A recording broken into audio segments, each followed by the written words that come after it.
ইরানের রাজধানী তেহরানে আন্তর্জাতিক ইসলামী ঐক্য সম্মেলনে জাতীয় সঙ্গীত চলাকালীন সময়ে সবার মতো দাঁড়িয়ে সম্মান জানাননি আফগানিস্তানের তালেবান হজ ও ওয়াকফ বিষয়ক উপমন্ত্রী আজিজুর রহমান মনসুর। বৃহস্পতিবার ১৯ সেপ্টেম্বর ৩৮তম এই সম্মেলনের উদ্বোধনী দিনে ইরানের জাতীয় সঙ্গীত গেয়ে শুরু করা হয় সম্মেলন।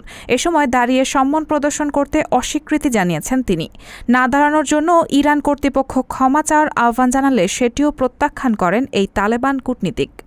না দাঁড়ানোর বিষয়টি নিয়ে শুরুতে গুঞ্জন উঠলেও পরে নিজেই এক্সে পোস্ট করা জাতীয় সঙ্গীত চলাকালীন একটি ভিডিওতে নিজের অবস্থান স্পষ্ট করেন মনসুর। ভিডিওটি পোস্ট করে মনসুর বলেছেন, আমাদের জন্মভূমিতে গানটি বাজলে আমরা বসে থাকি এবং আমি আমাদের রীতিটি অনুসরণ করেছি। আফগানিস্তানে ইরানের বিশেষ প্রতিনিধি হাসান কাজেমি কওমি তালেবান কর্মকর্তা মনসুরের কর্মকাণ্ডের নিন্দা জানিয়েছেন।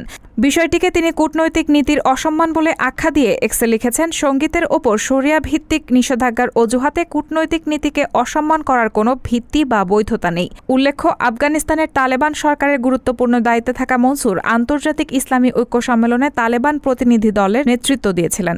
রায়হানা মুন, সবার কথা।